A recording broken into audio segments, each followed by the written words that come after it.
మీ అందరికి నా వందనాలు. మరొక్కసారి ఈ ప్రోగ్రాంకి స్వాగతం. మరి ఈ రోజు మన్నా ఏ ప్రశ్నతో రెడీ అయిందో చూద్దాం.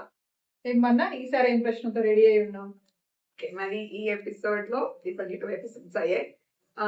ఈ ఎపిసోడ్ లో ఐ వాంటెడ్ టు ఆస్క్, మరి ప్రభు అయిన యేసుక్రీస్తు గురించి రాయబడినప్పుడు ఈజ్ ద బిగాటన్ సన్ రాయబడి ఉంటది కదా. అంటే తెలుగులో అయితే అద్వితీయ కుమారుడిగా ఆయన గురించి రాయబడింది. అంటే ఏంటి, దాని గురించి కొంచెం వివరించి మాకు చెప్పండి. అంటే ప్రభు అయిన యేసుక్రీస్తు అద్వితీయ కుమారుడు అంటే ఏంటి? Explain that in detail. చాలా చాలా చాలా ఇంపార్టెంట్ క్వశ్చన్. చాలా మందికి తెలియని విషయం ఇది. ప్రభు యేసుక్రీస్తు ఎవరు అంటే చాలా మంది ఏం సమాధానం చెప్పారంటే నా రక్షకుడు అంటారు, లేదా నా విమోచకుడు అంటారు, లేదా ఆయన గొప్పతనం అంతా కూడా మనము ప్రకటన గ్రంథంలో చూడొచ్చు. నమ్మకమైన సాక్షి, భూపతులకు అధిపతి, ఇక మనం అట్లా చెప్తూ వెళ్ళిపోతే ఎంతైనా ఆయన గురించి చెప్తూ వెళ్ళిపోవచ్చు. కానీ ప్రభువైన యేసుక్రీస్తు అంటే ఎవరు అని పరిపూర్ణంగా ఆ అంశంలో వేరు పారి నిలబడి ఆలోచించింది, కానీ దాన్ని పరిపూర్ణంగా ఇంకొకరికి చెప్పేందుకు వీలుగా దాన్ని అర్థం చేసుకున్న దాఖలాలు మాత్రం చాలా చాలా చాలా తక్కువ అని చెప్పుకోవచ్చు. మరి మామూలుగా మనం అడుగుతారు, మనకి కామన్ క్వశ్చన్ అడుగుతారు, ఏంటి ప్రభువైన యేసుక్రీస్తు ఒక తల్లి అయితే మరి మరియమ్మ కనిపిస్తుంది కదా, మరి తండ్రి పరిశుద్ధాత్మ దేవుడు అని చెప్తారు కదా.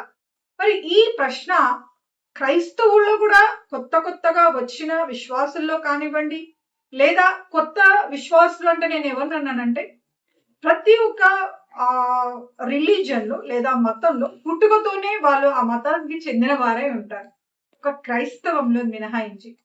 క్రైస్తవులైతే క్రైస్తవ కుటుంబాలలో పుట్టిన వారు లేచి వారు గ్రహించుకొని వారు ఎప్పుడైతే బాప్తిజం తీసుకుంటారో అప్పటి నుంచి వారు క్రీస్తుని కలిగిన వారుగా, క్రీస్తుని వెంబడించిన వారుగా, ప్రభువైన యేసుక్రీస్తు యొక్క శిష్యులుగా మనము చెప్పుకోవచ్చు. అయితే ఈరోజు చూద్దాం ఆయన ఎవరై ఉన్నాడు. అద్వితీయుడు అంటే ఏంటి? మనం అంటాడు అద్వితీయత. తెలుగు నుంచి ఒక్కొక్కసారి చాలా మంది తెలుగు టు తెలుగు ట్రాన్స్లేషన్ కూడా అవసరం అవుతుందేమో అనిపిస్తారు. సో ఇంగ్లీష్ లో కనుక మనం తీసుకుంటే బిగాటన్. బిగాటన్ అంటే ఏంటి? లో నుండి వచ్చిన వాడుగా మనము చెప్పుకోవచ్చు.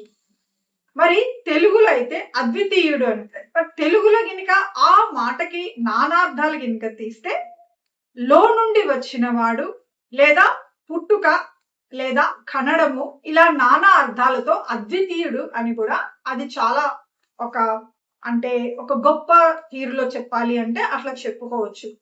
బట్ ఇది లో నుండి వచ్చిన వాడు అని దాని అర్థం. అంటే ఏంటి?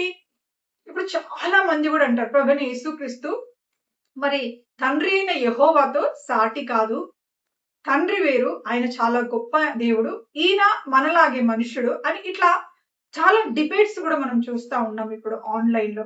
ఎందుకు అంటే వాళ్ళకి వాక్యపు లోతుల్లో గ్రహింపు లేనందు బట్టి ఇటువంటి ఆర్గ్యుమెంట్స్ లేదా ఇటువంటి డిబేట్స్ అనేవి వస్తూ ఉన్నాయి. ఇప్పుడు మనం చెప్పాలి అంటే బిగాటన్ అంటే లో నుండి వచ్చిన వాడు. చూడండి, మంచిగా ఇంకా అర్థం కావాలంటే చెప్తా చూడండి. ప్రభువైన యేసుక్రీస్తు గురించి చెప్పబడి ఉంటది ఏమి అంటే కలిగి ఉన్నది ఏది ఆయన లేకుండా కలగబడలేదు అని రాయబడింది. అంటే ఏమర్థమో, ప్రభువైన యేసుక్రీస్తు మనుష్య రూపముగా ఒక స్త్రీ మరి సంతానంగా ఆమె గర్భంలోకి ప్రవేశించక ముందు ఆయన ఎక్కడున్నాడంటే తండ్రి లోపల ఆయన ఉన్నాడంట. ఓకే, తండ్రి అయిన యెహోవా లోపల ఉన్నాడు. అయితే తండ్రి అయిన యెహోవా లోపల ఉంటే ఆ తండ్రి అయిన యెహోవా ప్రభువైన యేసుక్రీస్తు ఇద్దరు ఒకటే ఎట్లయినారు అంటే చూడండి, ఆయన అంటే తండ్రి అయిన యెహోవా యొక్క వాక్కు అయి ఉన్నాడంట ప్రభువైన యేసుక్రీస్తు. హల్లెలూయా. చూడండి, అందుకే ఆది యందు వాక్కు ఉండింది, వాక్కు దేవుని యొద్ద ఉండెను, వాక్కు దేవుడే ఉండెను అని రాయబడి ఉంటది ఇంగ్లీష్ లో.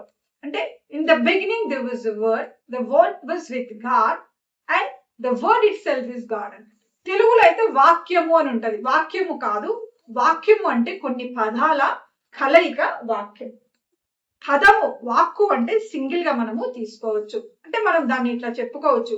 యోహాను సువార్త 1వ అధ్యాయం 1వ వచనంలో ఇలా రాయబడి ఉంటది, ఆది యందు వాక్కు ఉండెను, వాక్కు దేవుని యొద్ద ఉండెను, ఆ వాక్కు దేవుడే ఉండెను, అందుకే సమస్తమును ఆయన మూలముగాను మరి ఆయన కొరకు అంట, ఆయనను బట్టి జరిగినట్టు. అది ఆయన లేకుండా ఏది జరగలేదంట.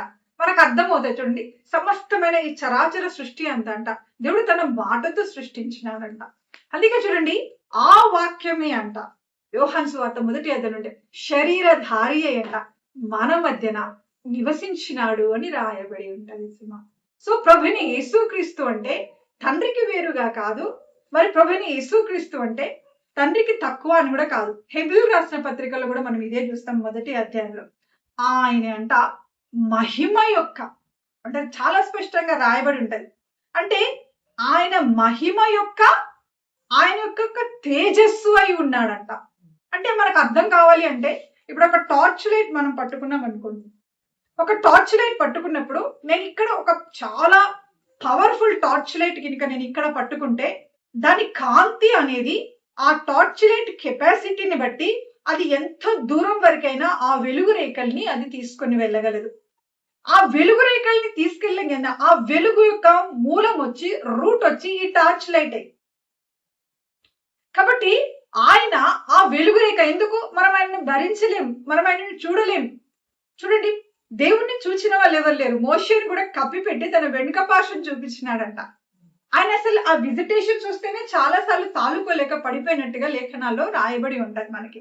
అంటే ఆయన మహిమ యొక్క అంట తేజస్సు అయి ఉన్నాడంట ప్రభుని యేసుక్రీస్తు. అంటే ఏంటి, పైన గినిక ఆ సోర్స్ ఆఫ్ ప్రభుని మరి తండ్రి అయిన యెహోవా అనుకుంటే, భూమి మీద ఉన్న ఒక వెలుగు రేఖగా ఆయన మన మధ్యలో శరీరధారి మన పోలికలోకి ఆయన మరి జన్మించినట్టుగా మనం అర్థం చేస్తాం. అందుకే తండ్రికి వేరుగా మరి ఆయన వేరుగా లేడు. అందుకే ఫిలిప్ అడిగినప్పుడు నేను తండ్రిని చూడాలనుకుంటున్నా అంటే అప్పుడు ఫిలిప్తో అంటాడు, నన్ను చూస్తే తండ్రిని చూసినట్టే.